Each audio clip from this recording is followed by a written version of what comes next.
Hello everyone. In this occasion, I want to present you about humanistic in education. Here we go. This philosophy emphasizes freedom and autonomy, trust, active cooperation and participation, and self-directed learning. Humanistic educators include Abraham Maslow, Carol Roger, Eric Fromm, and Malcolm Knowles. A movement in education based on the work of Carol Roger, Abraham Maslow, and others which seek to educate and involve the whole person in learning. Humanistic education is often contrasted with behavioral or cognitive education.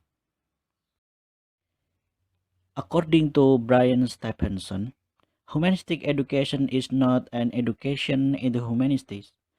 It is an education on any subject that is conducted using the approach to education of humanistic psychologists. It emphasizes one-on-one teaching, connection and empathy between teacher and student, and a personalization of the teacher as something other than lecture. For example, mentor, advisor, friend, and tutor. According to Dove Thomas, their humanist principle approach used by the Society of Ontario Freethinkers. The first, find ethic through reason. This principle used critical thinking to find the best solution to each situation. The second, respect personal freedoms. Support pupils' freedom when they do not affect the right and freedom of others. The third, support democracy. Work to ensure fair treatment and equal voice for all in government that separate church and state. The fourth, practice social responsibility. Act to contribute to the betterment of society by sharing knowledge, resource, and opportunities. The fifth, value art and imagination.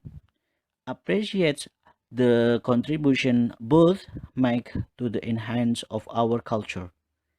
The sixth, respect nature and the planet. Realize that all life forms are valuable, integral part of our home and help all the to thrive. Seventh, live a positive life. Work to build, work to support, work to make society better through selfless act. The eighth, leave a positive legacy. Pass experience and knowledge on to following generation.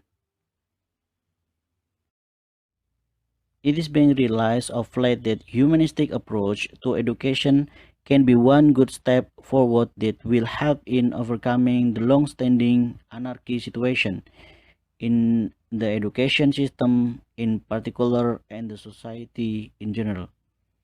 Thing will definitely take time, but a smart step now will create history in future.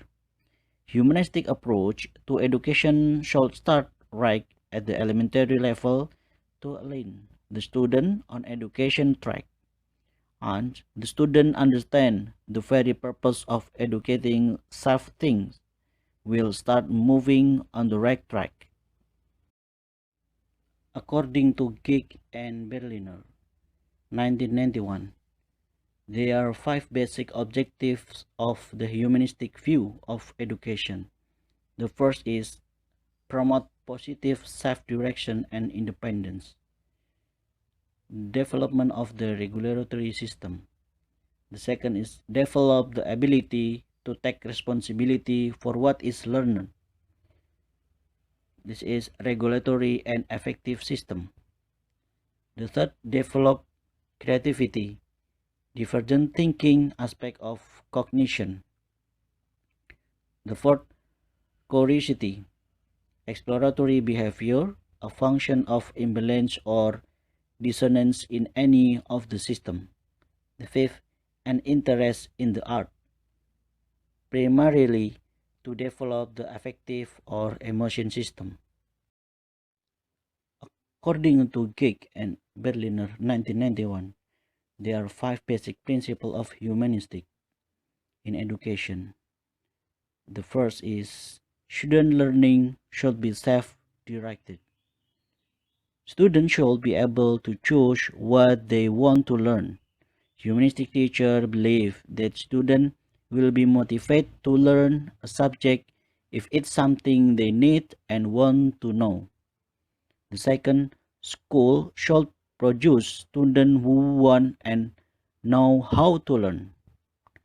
The goal of education should be to foster student desire to learn and teach them how to learn. The third, the only form of meaningful evaluation is self-evaluation. Humanistic educators believe that grades are irrelevant and that only self-evaluation is meaningful. Grading encourages students to work for a grade and not for personal satisfaction.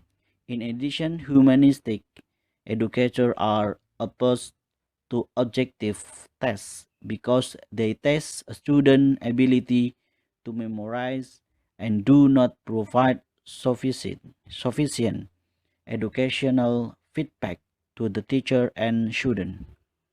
The fourth, feeling as well as knowledge are important in the learning process.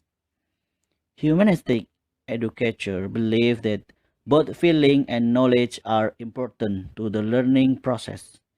Unlike traditional educators, humanistic teachers do not separate the cognitive and affective domain. The fifth, students learn best in a non-threatening environment.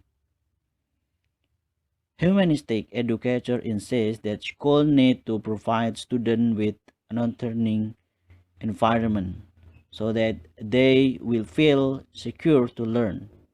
Once students feel secure, learning becomes easier and more meaningful.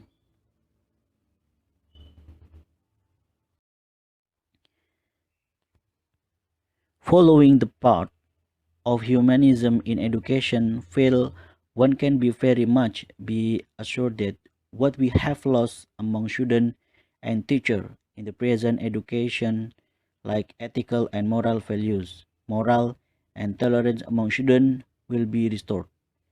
They are the pillars for a strong society. This will help us in imparting education in a better way and at the same time will enable us to deal with other social issues such as inequality, access to quality education, etc. Humanistic approach to teaching and learning will help in attaining self-actualization, which is what the prime focus of education is. This is well supported by the philosopher like Roger.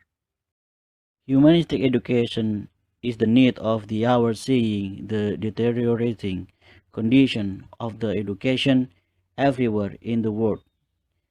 In the recent time, what we find that the students have lost their moral and are also becoming more intolerant. Such situation can be best handled by following the humanistic approach to teaching.